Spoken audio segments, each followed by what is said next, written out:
Okay, that was a great video. It talked about how we characterize the characters and give them character traits based on the evidence, okay, what it says in the story, and what we know, and we make an inference about that character. So right now in your notebooks, I want you to turn to a clean page, and I want you to copy the 2 anchor charts in your notebook. We can say on this anchor chart, okay, characterization is based off the character's thoughts, their words, their feelings, their choices, and their actions. Okay, so what it does, how they respond, how they feel, what they say, and what they think. This graphic organizer is much more detailed when it comes to coming up with a character trait. Now, one thing you need to remember is that a character in the story can have more than one character trait. We can infer what they do by what the text says. We can infer a character trait for the character. And it could be different for their actions, feelings, words, thought, or choices. Sometimes their choices and their thoughts, you can infer the same type of character trait, or it might be different.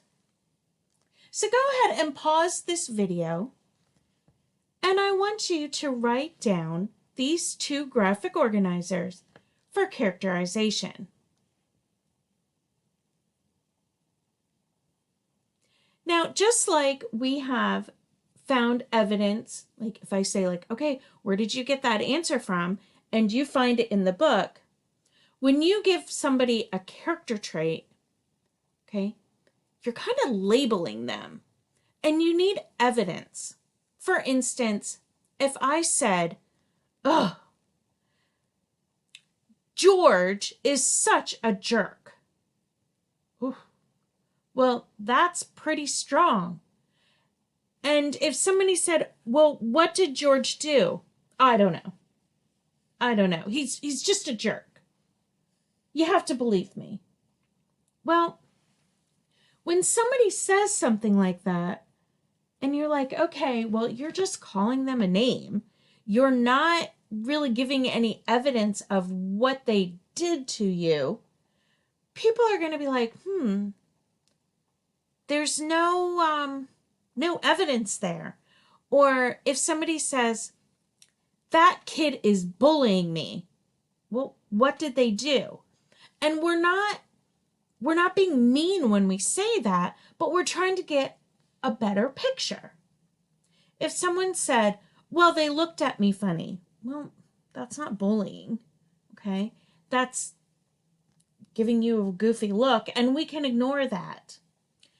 Bullying, on the other hand, if somebody said, they're constantly coming up and they're saying things like, you're a jerk, nobody likes you, or they're pushing you when nobody's looking, or just doing mean things. That's evidence, okay? That's evidence to what that person was doing.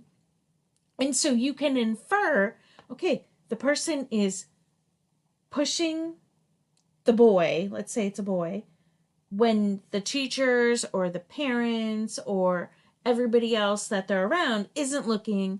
They're whispering things about the person, saying like, they're such a jerk.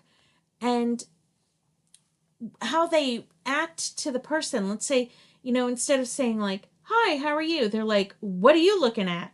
Like things like that. Those are words. That's evidence that that person is not a nice person. So you can infer that they're a mean person. We're going to be looking at a story today. And in the story, you're going to meet a character named Mary. And And today it's going to be a little different because I know you're used to like listening to a story and then filling out a graphic organizer, where today you're actually going to be reading the story. You're going to read the story and you're going to fill out this graphic organizer. You will notice that for each one of these, you're going to infer a different character trait. In the text evidence, you're going to write down what evidence that shows what character trait you gave the character based on her actions, her feelings, her words, thoughts, and choices. Our next story is going to be Tana Ika by Mary Whitebird.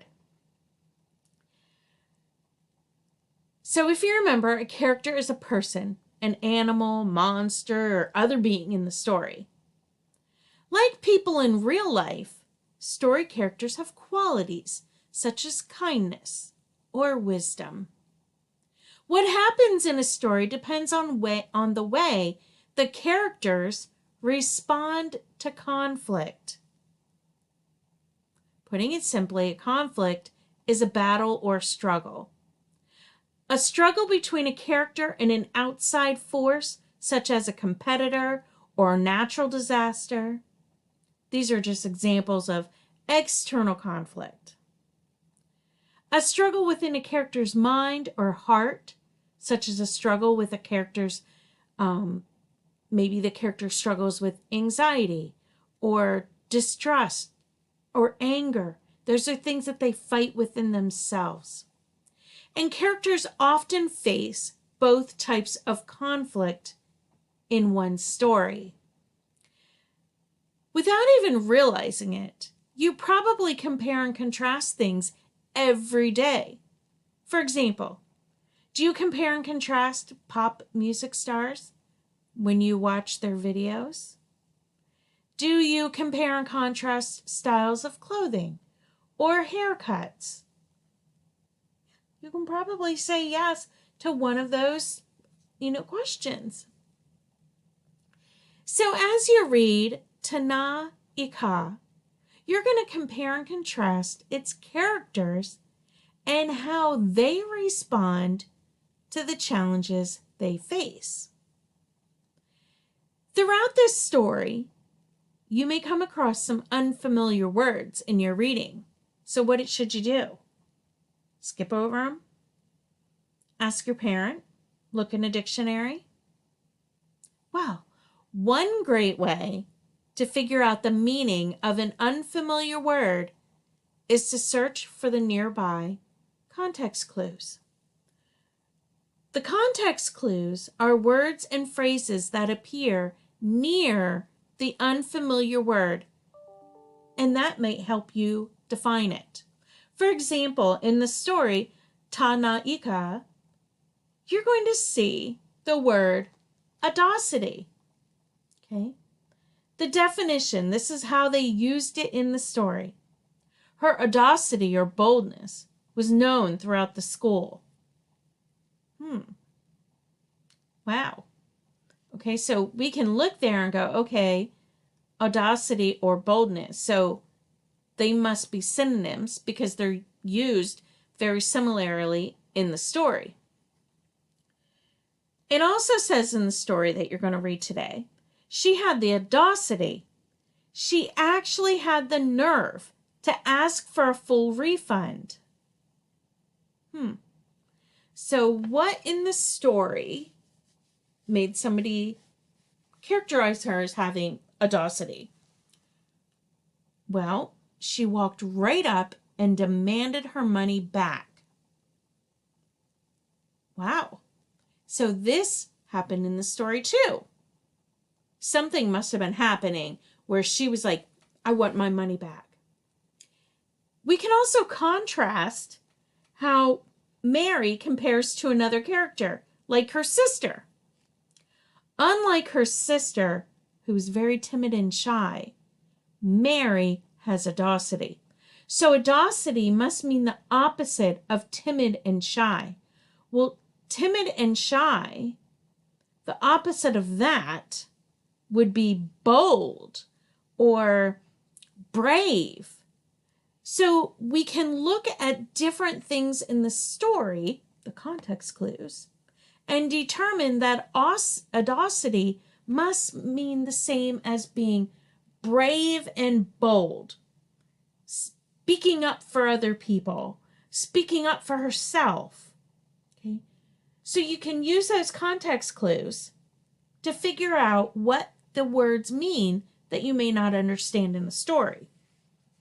And you're going to come across the word audacity in the story today. So a little background.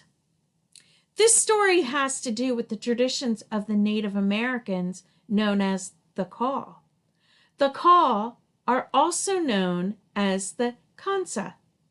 Both names are forms of a word that means people of the south wind.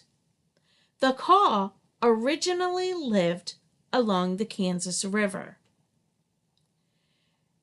So for our next activity, you're going to read Tana Aki, and you will use the story to determine the character traits for the character based on her actions, thoughts, words, choices, and feelings.